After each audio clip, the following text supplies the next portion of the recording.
მინდა დავიწყოთ საუბარი ქართულ აქტივობაზე ვაშინგტონში გასული კვირის განმავლობაში.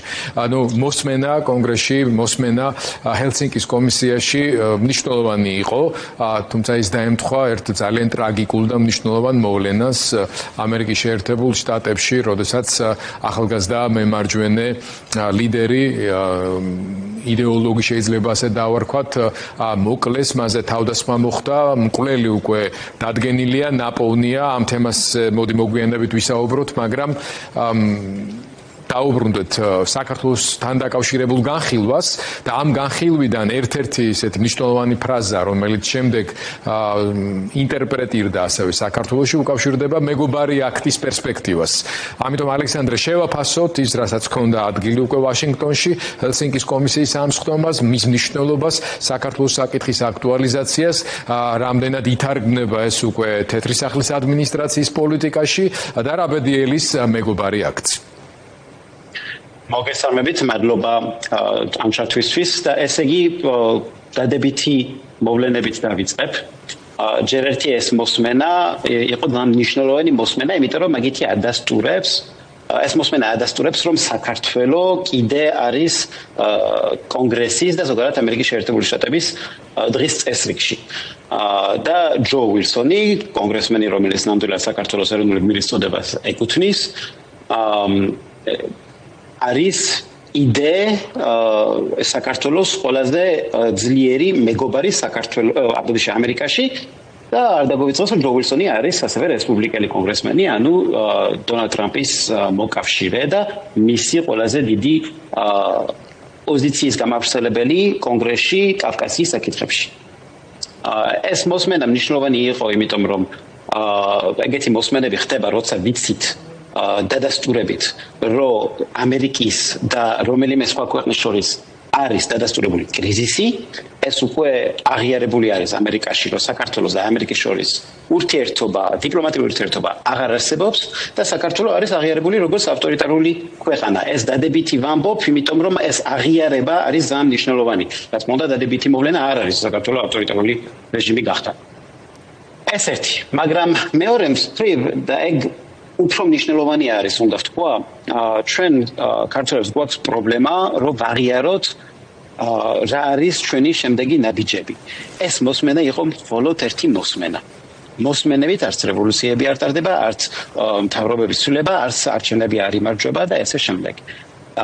ქაბატონ სალომე ზურაბიშვილმა როცა თავის სიტყვით გამოვიდა, ზუსტად ამ მოსმენაში ახსენა 1926 წლის ზუსტად იგივე კონგრესის მოსმენა საქართველოს ამბებზე იმ დროს იყო ძირითადად საუბარი 1924 წლის აჯანყებაზე და საქართველოს გასაბჭოებაზე. იმ მოსმენით არაფერი არ მოხდა. იმ მოსმენით მხოლოდ ამერიკელმა საზოგადოებამ დეტალები გაიგო, რა ხდებოდა საქართველოში იმ დროს. იგივე ამბავი არის ეს მოსმენა. და არც მოსმენა და არც მეგობარი აქტი არ არის ჩვენი გადამრჩენი. არის მხოლოდ მექანიზმები, მაგრამ ეგეც ძალიან პატარა მექანიზმები სინამდვილეში.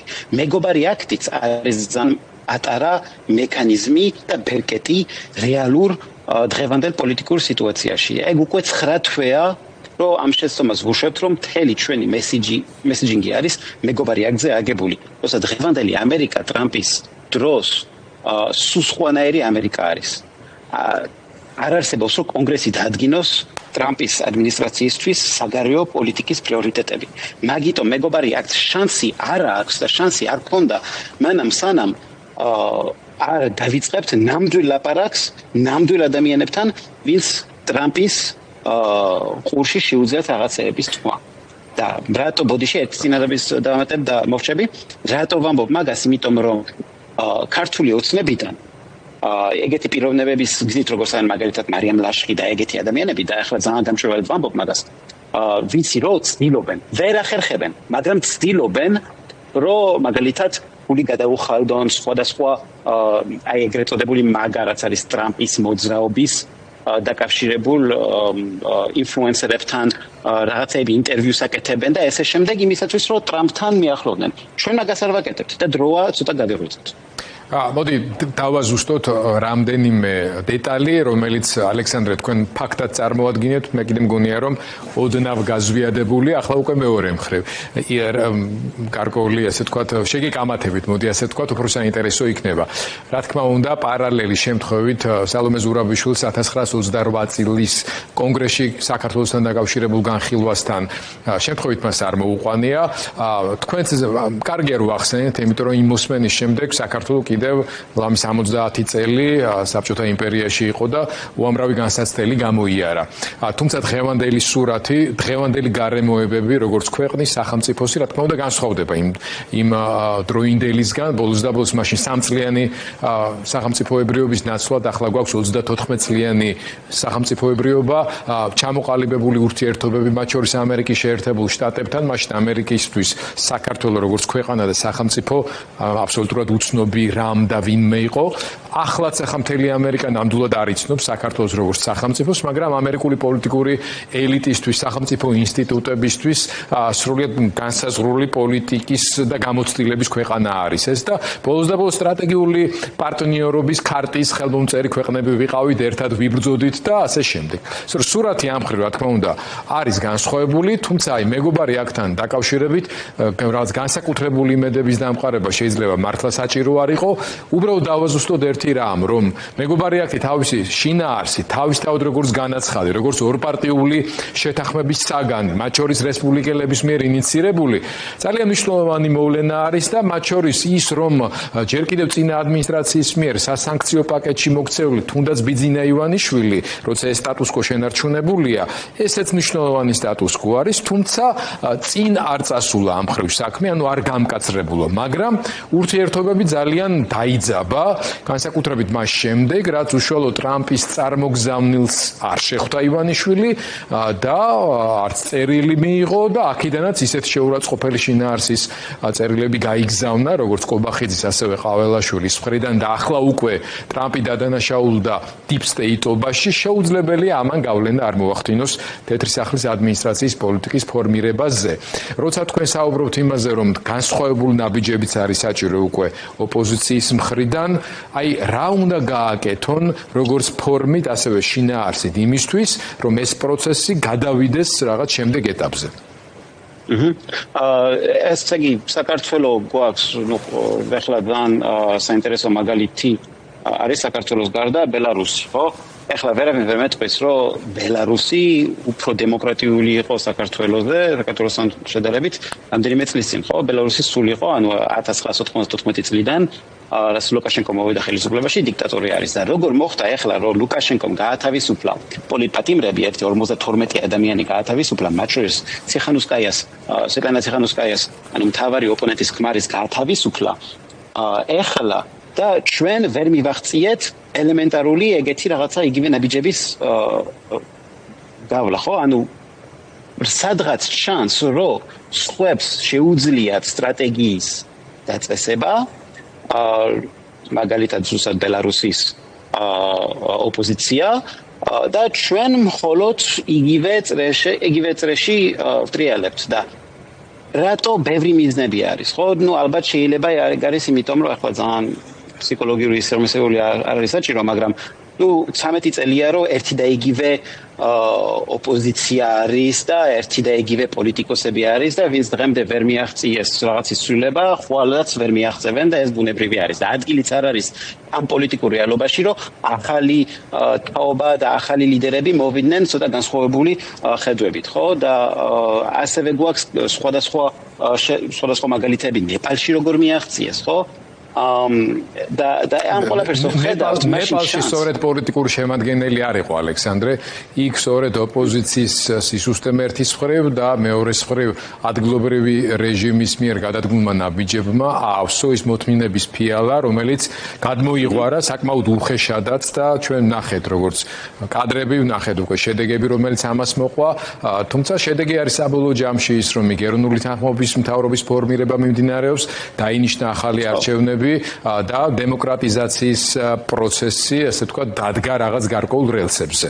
აი საქართველოს სინამდვილეში ბელორუსიასთან შედარება ამ მხრივ შეიძლება გარკვეულწილად რელევანტური იყოს, მაგრამ ალბათ უფრო იმ კუთხით, რომ როგორც ჩანს თეთრი სახლის ადმინისტრაციამ ლუკაშენკოს მმართველობა ამ ეტაპზე უკვე მიიღო როგორც მოცემულობად და მასთან ამ მოცემულობაში დამოკიდებულებას აყალიბებს. მათ შორის პუტინთან პოზიციონირების კუთხითაც.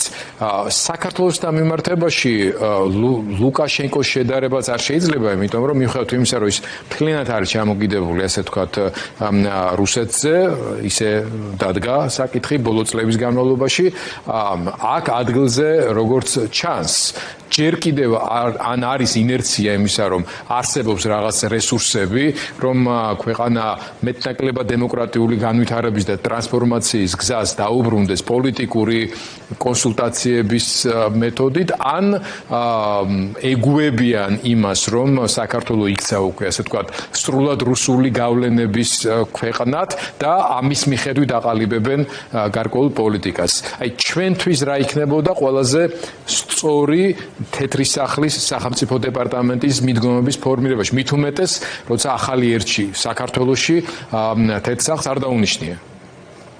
ჯერ ერთი არასდროს არ მოხდება, რომ ან ამერიკა, ან ევროპის რომელიმე ქვეყანა მხარს დაუჭერს საქართველოში რაღაცა მთავრობის ცვლილება, როცა თვითონ ოპოზიცია არ არის ჩამოყალიბებული ვინ რა და როგორ.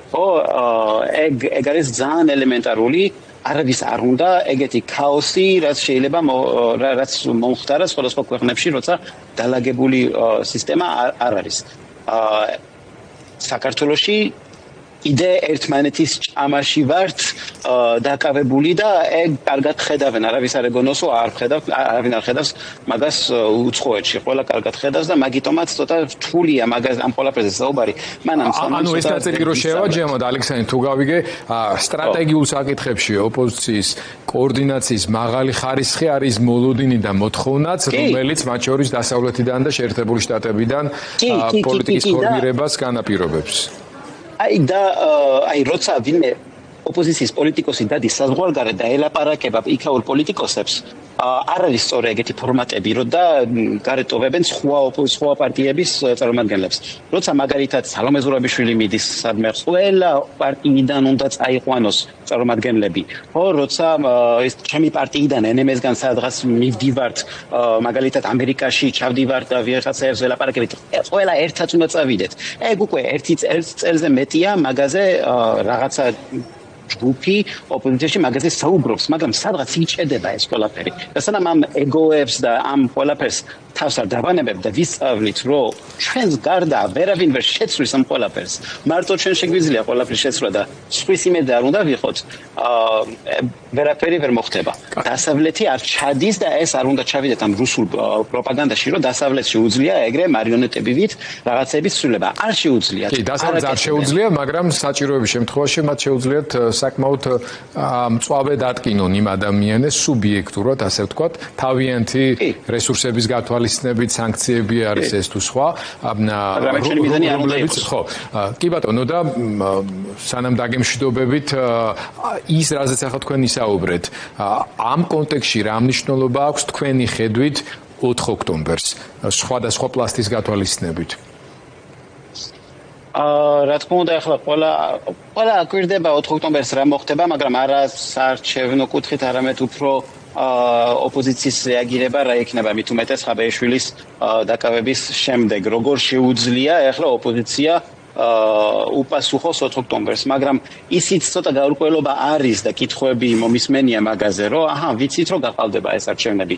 თავიდან ახალი რაუნდი არჩევნების გაყალბება და მაგისი აქციები იქნება თუ სხვა რამეს აპირებთ და მაგაზე პასუხები არ არსებობს. და მე მაგას ახლა გეუბნებით როგორც რიგითი წევრი პოლიტსაბჭოსი ერთ-ერთი მთავარი ოპოზიციური პარტიის. ახლა თუ მეკითხებით რა გეგმა უნდა იყოს და ესე შემდეგ, აი მაგალითად აქ ამერიკაში არიან ძალიან გავლენიანი სენატორები, როგორც მარკო ენმალინი, რომელმაც დაბლოკა მეგობარი აქტი, ან რენ პოლი, რომელმაც მეგობარი აქტის წინააღმდეგი პიროვნება არის, მათთან შეიძლება საუბარი, მაგრამ მაინც ჯერ კიდევ არ ვესაუბრებით.